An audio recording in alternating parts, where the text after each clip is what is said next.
Hi hello guys, welcome to DGS atrocity vlogs. என்னடா இப்படி குழம்பு மாதிரி ஏதோ காட்டிகிட்டு இருக்குன்னு பார்க்குறீங்களா? குழம்பு தாங்க. மொச்சப்பருப்பில் எப்படி குழம்பு நான் செய்கிறேன் அப்படின்றத நான் உங்களுக்கு காட்டலான்னு வந்திருக்கேன். மொச்சப்பருப்பு வாங்கிட்டு நல்லா உரித்து வச்சுக்கிட்டாச்சு. அது கூடவே முட்டையாக கத்திரிக்காயை கட் பண்ணி போட்டுக்கிட்டாச்சு. அப்புறமா பொட்டட்டோங்க. கத்திரிக்காய் மட்டும் போட்டிங்கனாலே டேஸ்ட்டாக இருக்கும். என் பசங்களுக்கு கத்திரிக்காய் பிடிக்காது, ஸோ அதனால் பொட்டட்டோ எடுத்துருக்கேன். அப்புறமா ஒரு 10 பல் அளவுக்கு தேங்காய் சில கட் பண்ணி அதை அரைச்சி எடுத்துக்கிட்டேன். கடாயில் 7 ஸ்பூன் அளவுக்கு ஆயில் எடுத்துக்கிட்டு ஒரு 6லேருந்து 7 பெரிய வெங்காயம் அதை ஸ்லைசஸாக கட் பண்ணி நல்லா வதக்கிக்கணும். அது ஒரு கண்ணாடி பார்த்து வந்தோடனே 1 ஸ்பூன் அளவுக்கு இஞ்சி பூண்டு பேஸ்ட்டு அதை போட்டு நல்லா கிளறிட்டு, அப்புறம் 1 ஸ்பூன் அளவுக்கு சோம்பு அதையும் போட்டு கிளம்பிடுங்க.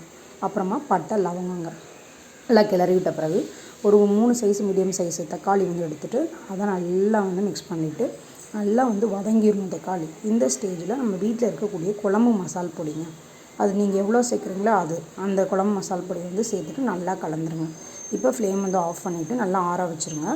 அந்த அரைச்சி வச்சுருக்க தேங்காய் கூட அந்த மிக்ஸி ஜாருக்கு மாற்றிட்டு அரைச்சிட்டு வந்துடுங்க. நல்லா நைஸாக அரைச்சிட்டு வந்துடுங்க. இப்போ குக்கரில் தான் நான் மொச்சப்பருப்பு குழம்பு செய்ய போகிறேன். அது எப்படின்னு பார்க்கலாம். குக்கரில் ஒரு 7 ஸ்பூன் அளவுக்கு ஆயில் எடுத்துக்கிட்டோம். ஃபஸ்ட்டு கடுகு இந்த பருப்பு, அப்புறமா 1 ஸ்பூன் அளவுக்கு சீரகம், அப்புறமா பொடியான இருக்குன்னா ஆனியனுங்க, இதெல்லாம் போட்டு நல்லா பொரிய விடணும். கருவேப்பிலை போடணுங்க, வீட்டில் இல்லாதனால நம்ம போடலை. அப்புறமா பிஞ்ச் அளவுக்கு பெருங்காயம் ஆட் பண்ணிக்கும்.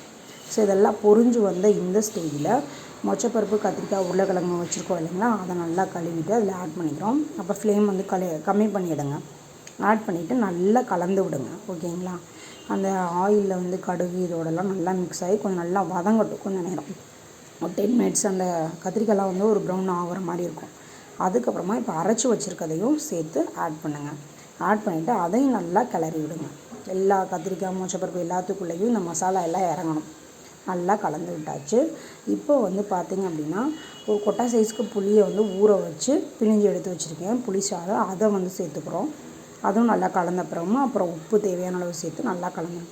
இப்போ நீங்கள் டேஸ்ட் பார்க்குறதுனா பார்த்துட்டு செக் பண்ணிவிட்டு குக்கரோட மூடியை போட்டுருங்க. 2 விசிலுங்க. 1 2 விசில் வந்தோடனே திறந்து பார்த்திங்கன்னா சுவையான மணமான மொச்சப்பருப்பு குழம்பு ரெடி. இது நீங்கள் சப்பாத்தி சாதத்துக்கு சாப்பிட்லாம். தேங்க்யூ ஃபார் வாட்சிங். ஷேர் பண்ணுங்கள், கமெண்ட் பண்ணுங்கள்.